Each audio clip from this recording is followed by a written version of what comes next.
Oh man. Oh man.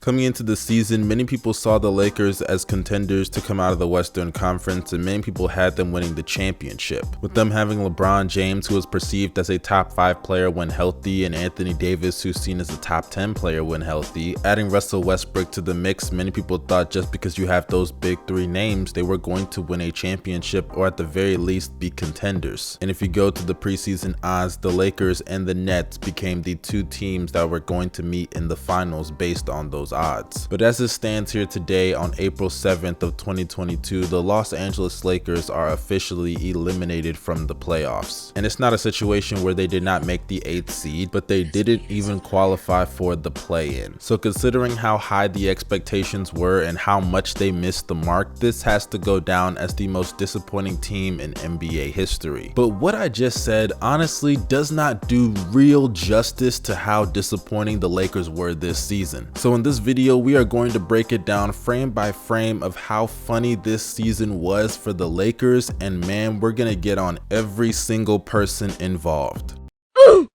I think it's only poetic that I start off with the biggest culprit of the season, or at least one of the biggest ones, and we have Russell Westbrook. Now, if you go back to the moment the Lakers traded for Westbrook, I literally made a video and I said that was a big mistake and they were going to regret it. And if you go back to the comments section, you could see so many people saying up and down, man, you're gonna regret this. Westbrook's gonna be winning a championship. You're gonna look foolish come April, blah, blah, blah, blah, blah. Oh my gosh, the dick riding was insane. But now here we are with their season finally over, and I think we can all admit that this was a horrible decision from the beginning. Westbrook is a bad fit on this team and on any team with championship aspirations as your starting point guard. He turns the ball over at a historic rate. He is a below average finisher. I mean, how many smoked layups have we seen this year? He's a poor 3-point shooter. He's a poor free throw shooter. And on the defensive side of the ball, he sucks also. And this is not news. This is who Russell Westbrook has been essentially his whole career. The only difference now versus his prime is the decline in his athleticism. The IQ is always going to be the same, the lack of a 3-point shot is always going to be the same, and Russell Westbrook's mentality is always going to be the same. I mean, how many interviews did this guy come out and say, I'm allowed to turn the ball over, I'm allowed to miss shots? He made excuses for his poor play time in and time out. And I knew once they inevitably failed and underachieved, he was going to get some death threats and it was going to end ugly, and that's literally exactly what happened. And as far as how this affects Westbrook's career, I gotta be honest, I don't look at it any differently because I for one knew this was going to happen. I didn't think they'd miss the playoffs or the play-in, but I definitely saw a scenario where they underachieved in some way, shape, or form, because with Westbrook as your starting point guard in today's league, you have to cater your team in a specific way in order for it to be successful. And when I say successful, I'm talking about 8th seed type of success, where he can run the show with a bunch of scrubs and shooters and role players and be able to carry them to some wins. He'll average his triple doubles, but you're going to inevitably lose in the first round. That's what you get with Russell Westbrook as your starting point guard or as your best player. This is just another season of confirmation that Russell Westbrook is not a championship level player, at least as a starter. He has had multiple opportunities and played with some all-time great talent in the middle of their primes and has consistently failed and underachieved. So when Westbrook is inevitably coming off of the bench, ironically it might be for Reggie Jackson, the guy that was his backup 10 years ago, you will now understand why.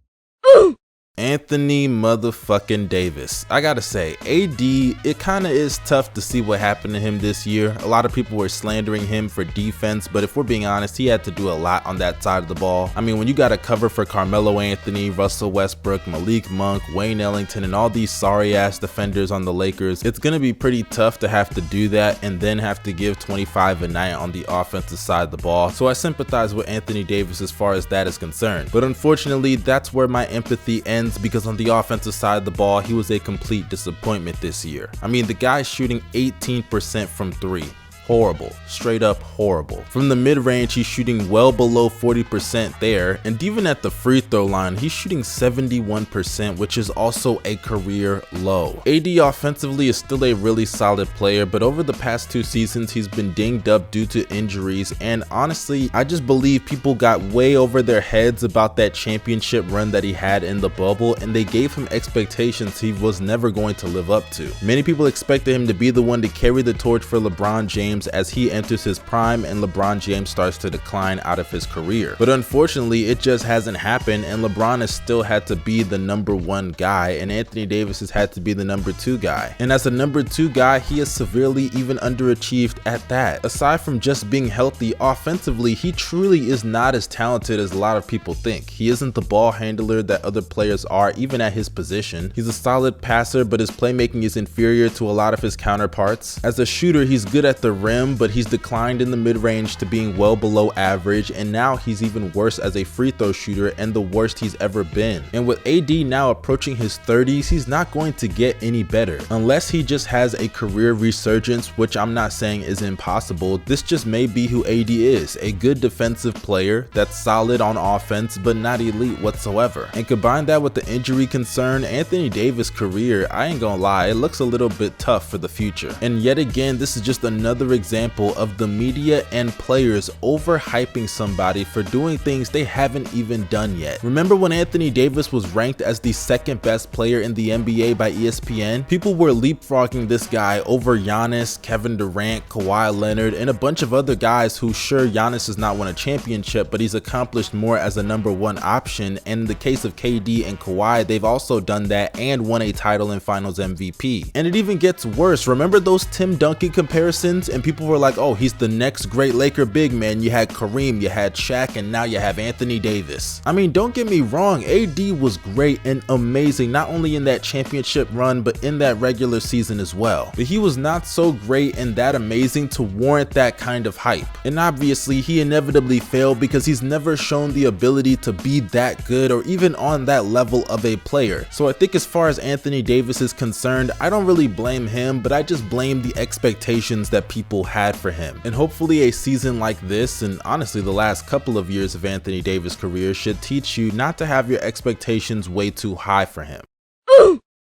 Now, when it comes to LeBron James' role in this mess, there is some blame he needs to take, but it's not as much as a lot of people are making it seem. For starters, whether he wins the scoring title or not, LeBron had a pretty solid season all around. His box score numbers look good. I don't have to read them. I think we all know they look pretty solid. Yes, a lot of those numbers were scored in some meaningless games, but what was he supposed to do? Score 22 and average 20 so that y'all niggas can say he's washed? Don't get me wrong, I know LeBron is not perfect and he did not have some amazing season by his own standards, even though it was good box score numbers, but let's be real, LeBron has been able to impact winning a lot more than he was able to do this year, even if he was averaging less points, rebounds, and assists than he averaged this season. It's just because he was able to control the game a lot more, and naturally it's due to the fact that he is declining. But even with him declining, he's still one of the top 10 players in the NBA, and when he's at his best, there's only a couple players in the league that I would take over him. But nonetheless, his play does not have to do with how the team was constructed, because he did have a hand in that. He had a hand in passing up on certain guys in the offseason for Russell Westbrook. And though I don't believe that DeMar DeRozan and Buddy Hield are the ideal fits that people like to make them seem, just the simple fact that you petitioned for the Lakers to get Westbrook is insane. LeBron said he wants to be an owner one day and run a team. This should have been a clear indication that he's not ready for that position right now, and hopefully he learns from this experience and makes the right one in the future. And as much as I love LeBron, I think this is a clear indication that sometimes it's just best to take the humble approach. Anytime LeBron gets arrogant, it never works out. Not one, not two, not three. Remember that? Also, let's not forget, I'm gonna activate playoff mode, and guess what? They missed the playoffs. Then we move on to this season where he says, I want y'all to keep the same energy about our age and this and this and blah blah blah. And now that energy is definitely being kept, LeBron. As great as he is as a player, it's sometimes just best to be calm, humble, and don't say a word. And naturally, your play will speak for itself.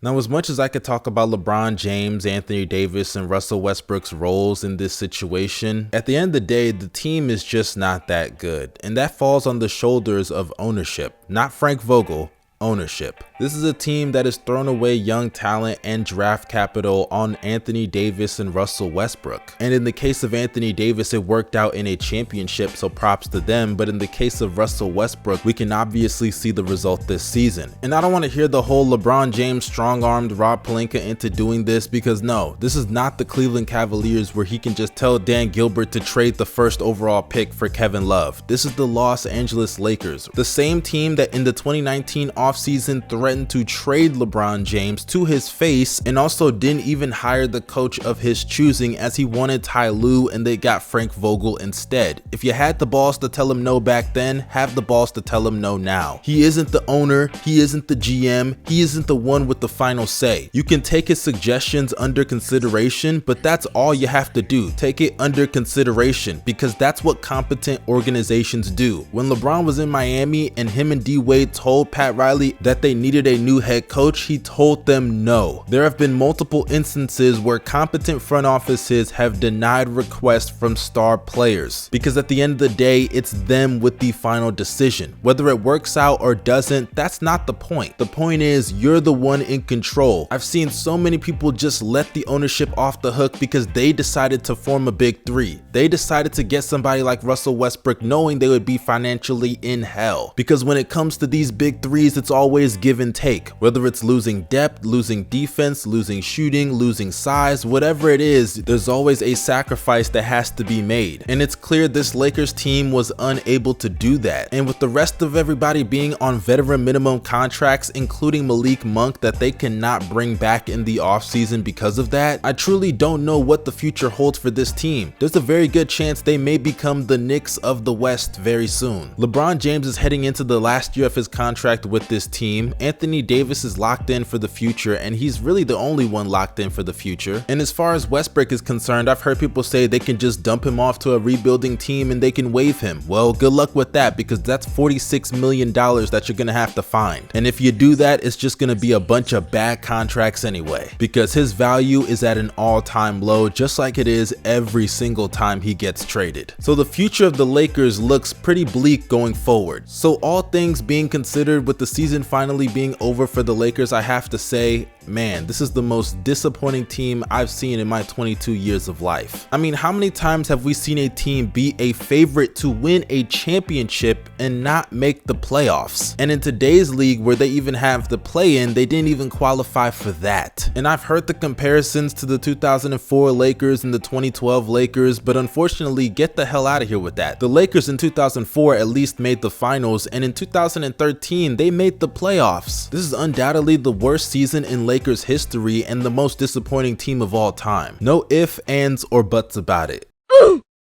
Oh, and by the way, Laker fans, don't think you're off the hook, because this season just confirms yet again another year about how that championship that they won in the bubble was definitely fluky. Not necessarily because of their performance, even though AD shooting was definitely boosted, but not just because of that, but giving them a 5-month layoff before the season resumed in the bubble. My goodness, did that help them niggas a lot, because since that bubble run, neither of these guys have even been able to play 65 games in a season, whether it's LeBron in his old age or Anthony Davis being injury prone. So just being able for them to play the amount of games that they played in total was a little bit fluky, especially for somebody like Anthony Davis. If you want to give LeBron a pass, that's fine, but for AD, he's never been able to do that, and the only time he was ironically in the bubble. So yeah, just thought I'd throw that out there for anybody confused about that. But that concludes this video, you guys. If you enjoyed it, make sure you drop a like and subscribe to the channel. I drop videos like this every single week, 3 times a week to be exact. Trust me, you guys won't regret it when you hit that bell for post notifications. This is your boy Young Mustard signing out. Y'all stay safe and have a blessed day. Peace.